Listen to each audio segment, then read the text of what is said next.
ஜப்பான்ல ஹிரோஷிமா நாகசாகி அப்படிங்கிற ஒரு இடத்துல நியூக்ளியர் பாம்பு போடவும் பல மக்கள் பரிதாபமா இறந்து போனாங்க. ஒரு நாட்டுல மட்டும் நியூக்ளியர் பாம்பு போடப்பட்டுருச்சு அப்படின்னா அங்க உள்ள எந்த மனிதர்களாலையும் தப்பிக்கவே முடியாது. ஆனா இங்க ஒரு மனுஷன் ஹிரோஷிமால பாம்பு வெடிக்கும் போதும் அங்கதான் இருந்திருக்காரு. அதுக்கப்புறம் ரெண்டாவது பாம்பு நாகசாகில வெடிக்கும் போதும் பக்கத்திலே தான் இருந்திருக்காரு. ஆனா அவருக்கு ஒண்ணுமே ஆகல. இன்னும் சொல்ல போனா பாம்பு பிளாஸ்ட் ஆன அடுத்த நாளே இவரு வேலைக்கு கிளம்பி போயிருக்காரு. கேட்கவே ஆச்சரியமா இருக்குல்ல. இதுல இன்னும் சில அறிஞர்கள்லாம் சொல்றாங்க, ஹிரோஷிமால வெடிச்ச அந்த பாம்பு வேகத்துல அங்க உள்ள ஒரு மனிதர்களை கூட பிழைக்கிறது சாத்தியம் இல்லாத காரியம் அப்படின்னு. இந்த மனுஷன் எப்படி 2 பாம்பு வெடிச்சு உயிரோட இருக்காருன்னு தான் இன்னைக்கு எல்லாரும் மண்டையை பிச்சுட்டு இருக்காங்க. கதை இன்னுமே சுவாரஸ்யமாகுதுல. ஆமாங்க, இன்னைக்கு நம்ம இவரை பத்தி தான் டீட்டெயிலா பார்க்க போறோம். வீடியோ பயங்கர இன்ட்ரெஸ்டா இருக்க போது ஸ்கிப் பண்ணாம கடைசி வரையும் பாருங்க. Welcome to IR Tamil. இந்த மனுஷன் அவ்வளோ பெரிய அந்த அணுகுண்டு வெடிப்புல இருந்து எப்படி தப்பிச்சாரு அப்படின்னு பாக்குறதுக்கு முன்னாடி அது ஏன் ஜப்பான்ல அந்த அணுகுண்டு போடப்பட்டது அப்படின்னு போய் பார்த்துட்டு வந்துருவோம். 1937 இந்த வாரில் ஜப்பானும் சைனாவும் மோதிக்க ஆரம்பிக்க இதை பார்த்து அமெரிக்கா பார்த்தீங்கன்னா ஜப்பானு ஒழுங்கா இந்த வாரை விட்டு விலகி போங்க அப்படின்னு சொல்ல, ஆனா ஜப்பான் பார்த்தீங்கன்னா அதுல இருந்து விலகுற மாதிரியே தெரியல. இதை பார்த்து அமெரிக்கா, ஓ அப்படியா விஷயம், நீ உன்னால முடிஞ்ச அளவுக்கு எவ்வளவு வேணா ஆயுதங்களை உற்பத்தி பண்ணிக்கோ, உனக்கு எங்கிட்ட இருந்து கிடைக்கிற அந்த எண்ணெய் வளத்தை மட்டும் நான் மொத்தமா மூட போறேன் அப்படின்னு மொத்த ஆயில் சப்ளையுமே ஜப்பானுக்கு கட் பண்ணி விட்டுட்டு, இதை பார்த்து டென்ஷன் ஆன ஜப்பான் எனக்கு ஆயில் தர மாட்டேற அப்படின்னு 1941 அதாவது இந்த சம்பவம் நடந்து 4 வருஷம் கழிச்சு தன்னுடைய மொத்த ஏர்கிராஃப்டையும் எடுத்துட்டு எண்ணெய் ஏற்றுமதி செய்யற அமெரிக்கால உள்ள ஹவாயில இருக்கிற பியல் ஹார்பர் அப்படிங்கிற நாவல் ஏரியாவை மொத்தமா காலி பண்ணிட்டு, ஜப்பான் செஞ்ச இந்த ஒரு செயல்னால எரியிற நெருப்புல இன்னும் கொஞ்சம் எண்ணெய் ஊத்துன மாதிரி அமெரிக்காக்கும் ஜப்பானுக்குள்ள பகை இன்னுமே அதிகரிச்சு போயிருச்சு. இதுதான் ஹிரோஷிமா நாகசாகி பாம்பு பிளாஸ்டுக்கு ஒரு முக்கியமான ரீசன் சொல்லலாம். ஆமாங்க, 1945 அதாவது அதே மாதிரி இன்னும் 4 வருஷம் கழிச்சு செகண்ட் வேர்ல்டு வார் காலகட்டத்துல ஒவ்வொரு நாடும் பாத்தீங்கன்னா பெரிய நாடுகள்கிட்ட சரண்டர் ஆன டைம்ல ஜப்பான் மட்டும் பாத்தீங்கன்னா அமெரிக்கா, பிரிட்டன், சைனா அப்படின்னு உலகத்துல உள்ள பெரிய பெரிய கண்ட்ரிலாம் ஜப்பானுக்கு லெட்டர் போட்டும் கூட ஜப்பான் பாத்தீங்கன்னா யார்ட்டுமே சரண்டர் ஆகல. இதை நோட் பண்ண அமெரிக்கா ஜப்பானை பழிவாங்க இதுதான் கரெக்டான டைம் அப்படின்னு அவங்க ஆணவத்தையும் அகங்காரத்தையும் மொத்தமா ஒழிக்கணும் அப்படின்னு உலகத்திலேயே முதல் முறையா நியூக்ளியர் பாம் அப்படின்னு ஒண்ணு என்கிட்ட இருக்கு, அதை போட்டா மொத்த ஜப்பானும் காலி ஆயிரும் அப்படின்னு எச்சரிக்கை பண்றாங்க அமெரிக்கா. இதை கேட்டுமே ஜப்பான் சரண்டர் ஆகாததுனால அமெரிக்கா ஜப்பான்ல உள்ள 2 இடத்தை டார்கெட் வைக்கிறாங்க. அதுதான் ஹிரோஷிமா அண்ட் நாகசாகி. ஹிரோஷிமால பாத்தீங்கன்னா யுரேனியம் 235 வச்சு செய்யப்பட்ட லிட்டில் பாய் அப்படிங்கிற ஒரு சின்ன பாம்பு போடுறாங்க. ஆனா நாகசாகில அப்படி இல்லைங்க, புளூட்டோனியம் 239 வச்சு செய்யப்பட்ட ஃபேட்மேன் அப்படிங்கிற ஒரு பெரிய பாம்பு போடுறாங்க. இப்பதான் இந்த கதையோட மெயின் பிக்சர் ஸ்டார்ட் ஆகுது. ஆகஸ்ட் 6, 1945 அன்னைக்கு நாள் ஆரம்பிச்சதுல இருந்தே வானம் இருட்டா மேகமூட்டமா இருக்குது. அப்போ நாகசாகில தன்னோட குடும்பத்தோட குடியிருக்கிற ஸ்டோமோ யாமஸ்சி அப்படிங்கிற ஒருத்தர் ஹிரோஷிமால ஒரு பிசினஸ் ட்ரிப் முடிச்சிட்டு வீடு திரும்பலாம் அப்படின்னு தன்னுடைய பொட்டி படுக்கையெல்லாம் எடுத்துட்டு ஒரு லாங் ஜெர்னி, அதாவது ஹிரோஷிமா டு நாகசாகி ட்ரெயின்ல ஏறலாம் அப்படின்னு ரயில்வே ஸ்டேஷன் பக்கம் போயிட்டு இருக்க திடீர்னு வானத்துல இருந்து ஒரு மிகப்பெரிய சத்தம் கேக்குது. அந்த ஏர்கிராஃப்டை பார்த்துட்டு எமஸ்சியும் சரி அந்த ஊர்ல உள்ள அத்தனை மக்களும் சரி மொத்த பேருமே வெறிச்சு போய் நிக்கிறாங்க. ஆமாங்க, அதுதான் லிட்டில் பாய் அப்படிங்கிற ஒரு அணுகுண்டை உள்ள வச்சு அமெரிக்கா அனுப்புற ஒரு ஏர்கிராஃப்ட். அந்த ஏர்கிராஃப்ட் பறந்துட்டு இருக்கும் பொழுது அந்த அத்தனை அப்பாவி மக்களுக்கும் முன்னாடியே அந்த லிட்டில் பாய் அணுகுண்டை பாதிலே கலட்டி விட அது படுவேகத்துல பூமியை நோக்கி கீழே வந்து விழுந்த அடுத்த நொடி அத தூரத்துல இருந்து பார்த்த எமஸ்சி என்னமோ தப்பா நடக்க போகுது அப்படின்னு புரிஞ்சுக்கிட்டு வேக வேகமா ஓடி போய் அவர் பக்கத்துல இருந்த ஒரு ஆத்துல விழலாம் அப்படின்னு பார்த்தப்போ அவர் அப்படி யோசிச்சு முடிக்கிறதுக்குள்ளேயே அந்த பாம்போட ரேடியேஷன் அவரை தூக்கி அடிக்க இறுதியா அவருக்கு ஒரே ஒரு சத்தம் தான் கேட்டது.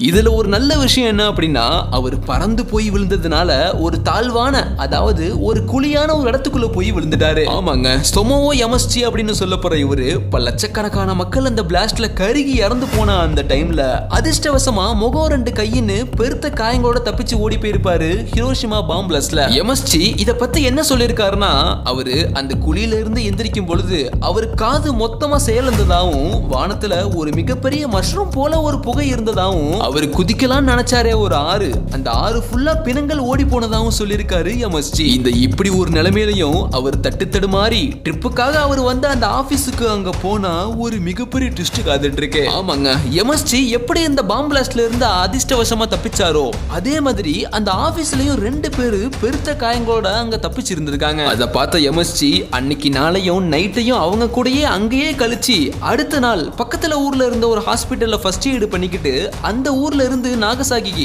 அதாவது அவர் சொந்த ஊருக்கே கிளம்பி போறாரு. அப்படியே அந்த பக்கம் பார்த்தா அமெரிக்க பிரசிடென்ட் என்ன சொல்றாருன்னா, ஜப்பான் இப்பயாவது நீங்க சரண்டர் ஆகணும், நீங்க போர் செஞ்சதுனால தான் இப்போ ஹிரோஷிமா அப்படிங்கிற ஒரு ஊரே இல்லாம போயிட்டு, இதுக்கு மேல் நீங்க சரண்டர் ஆகல அப்படின்னா விளைவுகள் ரொம்ப மோசமாகும் அப்படின்னு எச்சரிக்கை ஆரம்பிக்க, அப்பவும் ஜப்பான் தங்களோட தோல்வியை ஒத்துக்கவே இல்லைங்க. இதை பார்த்த அமெரிக்கா தன்னுடைய அடுத்த பிளானையும் எக்ஸிக்யூட் பண்ணுது.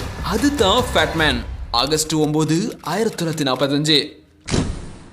இறுதியா நாகசாகி ட்ரெயின்ல வந்து சேர்ந்த யமகுச்சி தலையிலையும் கைகள்லயும் கட்டுகளோட அவர் வீட்டுக்குள்ள நுழைய அதை பார்த்து அதிர்ச்சியான யமகுச்சியோட மனைவியும் சரி அவரோட பொண்ணும் சரி நடந்த விஷயங்கள் எல்லாத்தையும் கேட்டு ரொம்பவே அழுக ஆரம்பிக்கிறாங்க. இதுல யமகுச்சி அப்படி இல்லைங்க, ரொம்பவும் தன்னம்பிக்கையான ஆளு. அவருக்கு என்ன பிரச்சனை வந்தாலும் சரி ஃபேஸ் டு ஃபேஸ் நின்று சமாளிக்கிற ஆளு. ஆனா இந்த கேரக்டர் தான் இவரோட லைஃபையே மொத்தமா திருப்பி போட போகுதுன்னு சொன்னா உங்களால் நம்ப முடியுமா? ஆமாங்க, ஆகஸ்ட் 9 அப்போ காலையில எழுந்திரிச்ச யமகுச்சி திடீர்னு அவர் கட்டுகள் மேலேயே இருந்த ஆபீஸ் ஷர்ட்டையும் பேண்ட்டையும் போட அதை பார்த்தா அவர் மனைவி இந்த தீக்காயங்களோட எப்படி வேலைக்கு போவீங்க அப்படின்னு அவர் கூட சண்டை போட ஆரம்பிக்கிறாங்க. அதெல்லாம் ஒரு விஷயமாவே பொருட்படுத்தாத யமகுச்சி அவர் பாட்டுக்கு பேக் எடுத்து ஆபீஸுக்கு நடைய கட்டிட்டு கிளம்பி போயிட்டே இருக்காரு. அவர் மனைவி மட்டும் இல்லைங்க, அவர் கூட வேலை செய்யற கோவர்க்கர்ஸும் அதே தான் கேட்டிருக்காங்க, இப்படிப்பட்ட தீக்காயத்தோட எப்படி நீ வேலைக்கு வந்த அப்படின்னு. ஆனா அவங்களையும் ஓரங்கட்டி வச்சுட்டாரு நம்ம யமகுச்சி. ஒரு வித்தியாசமான ஆளா இருக்காருல, இப்படி வித்தியாசமா இருக்கிற ஆளுங்களுக்கு தான் வித்தியாசமா சம்பவங்கள் நடக்கும் அப்படின்னு எழுதி வச்சிருக்கோம்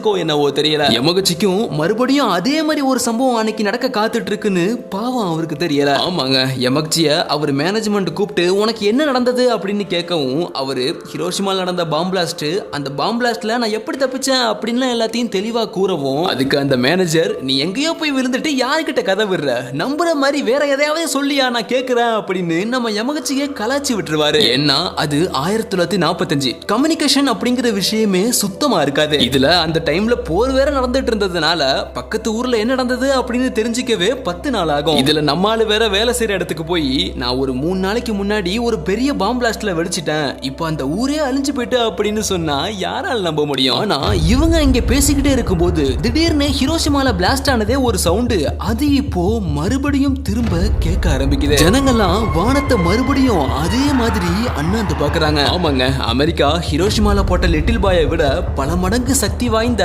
ஃபேட்மேன் அணிகுண்ட ஏர்கிராஃப்ட்ல இருந்து கலட்டி விட அந்த பாம்பு வேகமா பூமியை தொட்ட அடுத்த செகண்ட்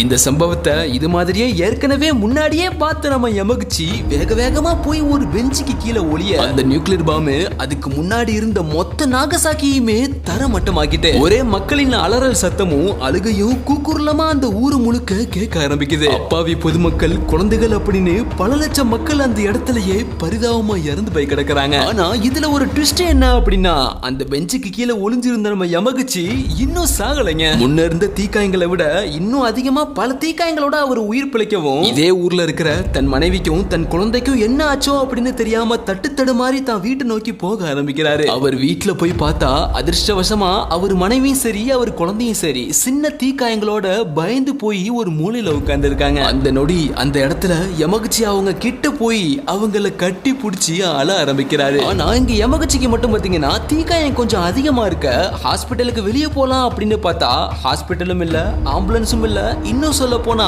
மொத்த நாகசாக்கியுமே சுடுகாடா மாறி இருந்தது. இங்க நமக்கு ஒரு விஷயம் ஏற்கனவே தெரிஞ்சதுதான், அதாவது யமகுச்சி பாத்தீங்கன்னா எப்பவும் தான் தன்னம்பிக்கைய அவ்வளவு சீக்கிரம் விட்டு கொடுக்காத ஆளு. அதனால அவர் கிட்ட இருந்த பொருட்களையே வச்சு அவருக்கு தீக்காயங்களை அவரே சரி பண்ணிக்கிட்டு அவர் வீட்டுக்குள்ளேயே பாத்தீங்கன்னா பல நாள் உட்கார்ந்து இருக்காரு. அப்பதான் ஜப்பான் பீப்புளுக்கு ஒரு குட் நியூஸ் வருது. ஆகஸ்ட் 15, 1945, அதாவது இந்த சம்பவம் நடந்து கரெக்டா 6 நாள் கழிச்சு ஜப்பான் எங்களால இனிமே இந்த போரில் தாக்கு பிடிக்க முடியாது, நாங்க சரண்டர் ஆயிடுறோம் அப்படின்னு அறிக்கை வெளியிடுது. அந்த டைம்ல செகண்ட் வேர்ல்டு வாரோட அந்த ஓட்டமும் சரி, அமெரிக்கா ஜப்பானோட அந்த பகையும் சரி, அன்னைக்கே அந்த நாள் முடிவுக்கு வருது. இப்போ நீங்க நினைக்கலாம், யமகுச்சி அந்த மனுஷன் ஹிரோஷிமா நாகசாகி அப்படின்னு 2 பாம்ல இருந்து தப்பிச்சிட்டாரு, அவர் ஃபேமிலியும் சேஃபா இருக்காங்க, இதுக்கு மேல என்ன, இந்த கதைக்கு ஒரு ஹாப்பி எண்டிங் தானே அப்படின்னு நினைச்சீங்கன்னா அதுதான் இல்ல. அந்த அணுகுண்டு வெடிச்ச வேகத்துல அதுல யார் யாரெல்லாம் உயிர் தப்பிச்சாங்களோ அவங்க எல்லாத்தையுமே அந்த நியூக்ளியர் பாம்போட ரேடியேஷன் பாத்தீங்கன்னா பயங்கரமா அட்டாக் பண்ணிட்டு, அதனால அவரோட பையன் பாத்தீங்கன்னா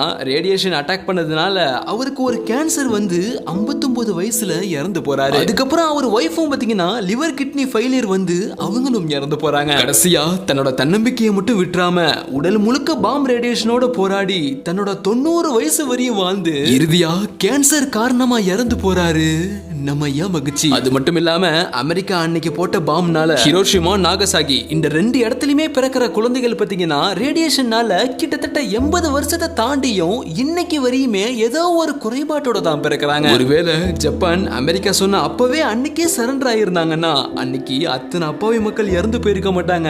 இன்னைக்கு ஜப்பான் ரேடியேஷனால பாதிக்கப்பட்டிருக்காது. அவ்வளவுதாங்க இந்த வீடியோ ரொம்பவே சுவாரஸ்யமாவும் சோகமாவும் இருந்ததுல இன்னைக்கு நம்ம பார்த்த ஜப்பான்ல நடந்த ஒரு உண்மையான சம்பவத்தை பத்தி நீங்க என்ன நினைக்கிறீங்க அப்படின்னு உங்களுடைய எல்லா கருத்துக்களையும் மறக்காம கீழே கமெண்ட்ல சொல்லுங்க. அடுத்த ஒரு இன்ட்ரெஸ்டான வீடியோட மீண்டும் சந்திப்போம். See you. Bye bye.